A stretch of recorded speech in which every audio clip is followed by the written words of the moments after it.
Goldfinger, he's the man with a golden dick. Yep, I've decided to do the third Bond film of Sean Connery's. I'm going to look a bit half and half in doing Thunderball review because I've already done Thunderball, but if I do, I might do a better version. Why not? So you have two versions of Thunderball because Thunderball was one of my favourites. But I can't exactly say that Goldfinger's half and half because, you know, everybody knows Goldfinger. It's a fucking... See, getting all excited. It's a fucking classic. It's a classic.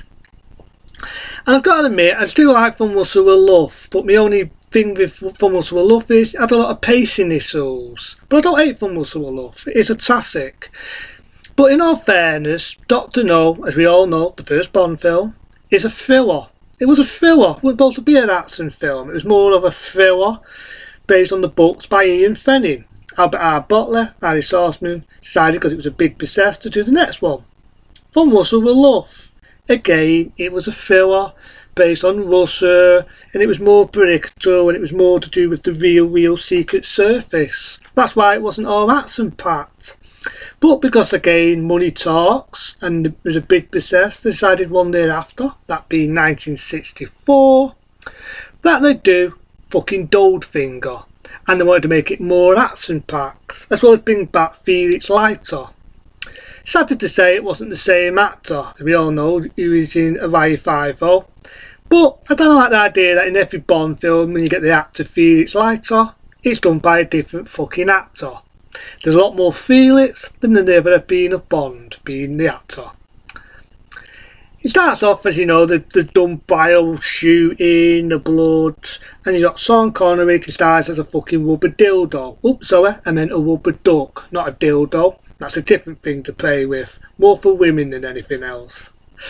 But at the end of the day, he plays a duck, and there's a bit there that makes me wonder whether it's taken off another film, or whether the film, if you remember the film Arnold Schwarzenegger, influenced the idea. I'm going to show you what fucking film I'm on about. Bear with me.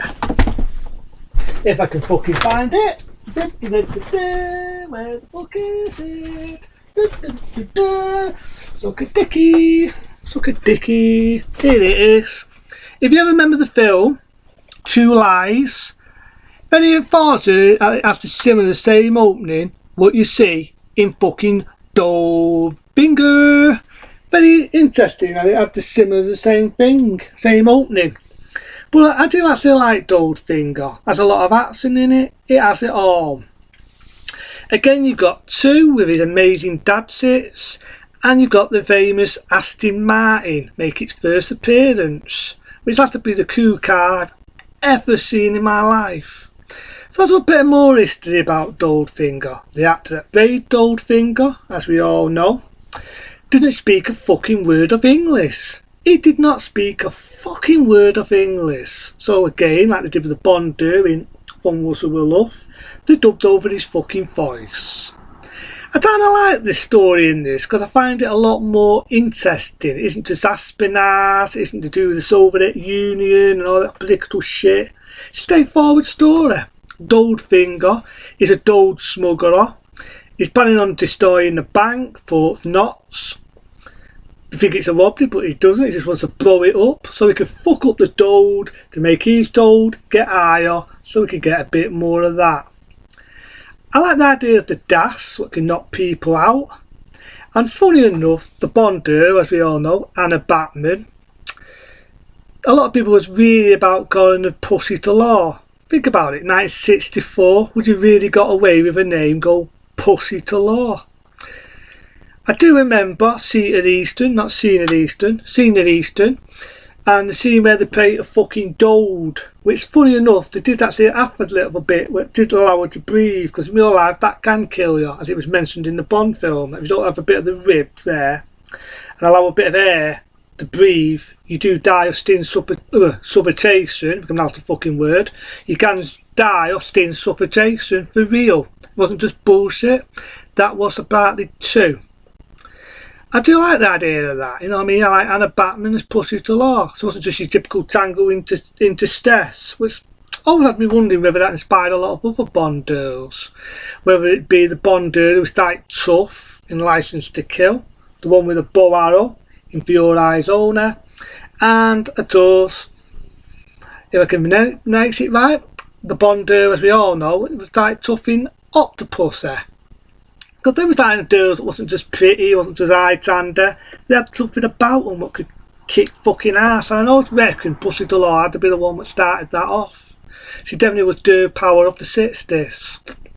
Again, I love the Aston Martin. I just think the Aston Martin is fucking awesome. And I like the fact that Goldfinger almost gets the better of Bond. Which is funny because there was a cutaway where the laser's about to burn his fucking dick off. That's right, Bond's about to have his dick burnt off. It would have been Gold Dick. And bear with me because there was one fuck up on the Water Brothers video. And I remember showing this before. If I can fucking find it. Where the fuck is it? La la la la la. Beautiful. I'm on a roll. The laser was red. But on the video cover, even though it's not a big fucking deal, it's fucking blue. But it ain't been the first time, you know what I mean? It's not been the first time we've had fuck ups like that. One day I'll probably talk about Thunderbolt because I've already reviewed it. I'm a little bit finger. So if I do, I do. It's due to some noisy fuckers outside. Do you mind shutting the fuck up, people? Thank you. Some people walking past my window, shouting and bawling. But yeah, I like Goldfinger, and I also like the fact it was Shirley Bassey's first song to Bond. You could see why they had to sing and a lot of other ones after, whether it be Diamonds Are Forever and Moonraker, so I don't stick two fingers up. So basically it's just under 3 Bond films. Again, the first time would have been Goldfinger, Diamonds Are Forever, that's sticking the middle finger up, but it's not the middle one, I'm alright. And Moonwanker, so I meant to say Moonraker, right? You can definitely see why. She definitely had the voice and she had the talent.